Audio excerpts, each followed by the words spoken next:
The Lord be with you. And with your spirit. A reading from the Holy Gospel according to John. Glory to you, O Lord. Early in the morning on the first day of the week, while it was still dark, Mary Magdalene came to the tomb. She saw that the stone had been moved away. So she ran off to Simon Peter and the other disciple, the one Jesus loved, and told them, "The Lord has been taken from the tomb. We do not know where they have put him." Mary stood weeping beside the tomb. Even as she wept, she stooped to peer inside, and there she saw two angels in dazzling robes. One was seated at the head, and the other at the foot of the place where Jesus' body had been laid. "Woman," they asked her, "why are you weeping?" She answered them, "Because the Lord has been taken away, and I do not know where they had put him." She had no sooner said this than she turned around and caught sight of Jesus standing there. But she did not know him. "Woman," he asked her, "why are you weeping? Who is it you are looking for?" She supposed he was the gardener, so she said, "Sir, if you are the one who carried him off, tell me where you have laid him, and I will take him away." Jesus said to her, "Mary." She turned to him and said in Hebrew, "Rabboni," which means teacher. Jesus then said, "Do not cling to me, for I have not yet ascended to the Father. Rather, go to my brothers and tell them, I am ascending to my Father and your Father, to my God and your God." Mary Magdalene went to the disciples. "I have seen the Lord," she announced. Then she reported what he had said to her. Brothers and sisters, the Gospel of the Lord. Praise to you, Lord Jesus Christ. Please be seated. Our Gospel reading today leads us back to that very important day and moment that we celebrate as Christians, the day of the resurrection, that very early morning. And in this story goes the story also of Mary Magdalene. Kaya nga kapag pinagdiriwang natin ang kapistahan ni Maria Magdalena or Mary of Magdala, we would always remember that very important event in the life of Jesus and in our lives as Christian, but most importantly in the life of Mary Magdalene. She has been there. She has been with Jesus since the beginning of his ministry. She was actually the first one who followed Jesus.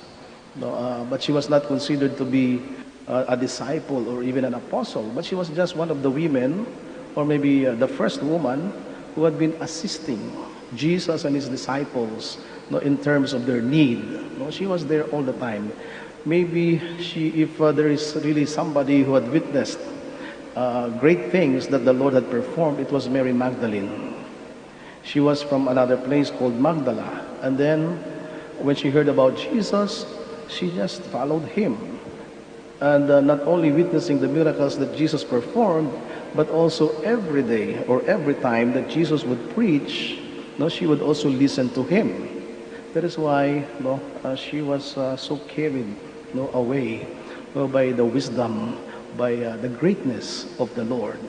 And in fact, she was also one of the recipients of this mercy of God. She is considered to be a sinner. She is considered to be possessed by 7 demons. And then the Lord drove those demons away, and she was cured herself. So she was a witness to the teaching. She was a witness to the healing power of God. And in fact, she was also the witness, or a witness to the crucifixion of the 3 women. She was there. And of course, John the beloved disciple, Mary the mother of Jesus, and then the other Mary, and Mary Magdalene was there at the foot of Jesus, of the cross, during the resurrection. So from the very life of Jesus, preaching and performing miracles, and to the very moment he died, she was there. But it did not stop there. She did not only follow Christ until death or the death of Christ, but in fact, 3 days later, she was also there. In fact, she was the only one left to witness and to encounter Christ. The first to encounter Christ was resurrected from the dead. She called for the 2 apostles, but then the 2 apostles did not see Christ in an empty tomb. But then when she stayed a little while later, she was able to encounter the Lord Himself. Also, what a beautiful gift to a person who was able to be the first to witness the resurrection. But not only that, she was weeping all the time.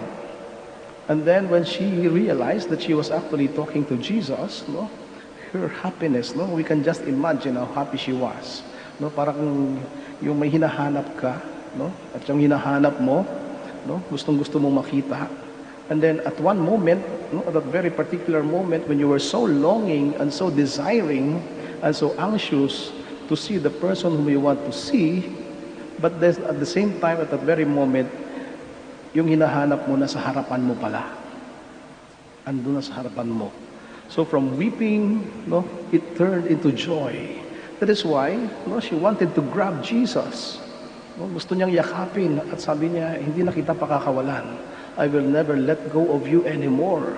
I have been looking for you. I lost you already for 3 days. And I thought you will be dead forever. But then you have come back to life. And I will not let go of you. But then the Lord said, no, Mary. Don't cling to me yet. Don't hold on to me yet. But instead, I have something very important for you to do. Meron kang mahalagang misyon. At ang misyon na ito ay sabihin sa aking mga kapatid. Tell my brothers who are locked inside a room because of fear, mga natatakot na mga alagad, pumunta ka sa kanila. And this mission is going to be, you're going to preach to them the good news of the resurrection. Mary Magdalene, a woman, when during that time, woman or women have no place in the society. They have no equal place in terms of freedom and rights in the society. But then the Lord entrusted to that very woman who was so powerless, the very mission to proclaim the good news of the resurrection. That is why St. Thomas called her Apostola, Apostolorum, or the apostle to the apostles, because she was the one who witnessed to the apostles the resurrection. A woman, powerless and maybe insignificant in the eyes of the society, and yet empowered by the Lord. And that is the great story of Mary Magdalene. It is also our story.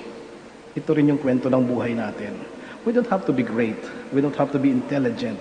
We don't have to be magnificent in order to be a disciple of the Lord.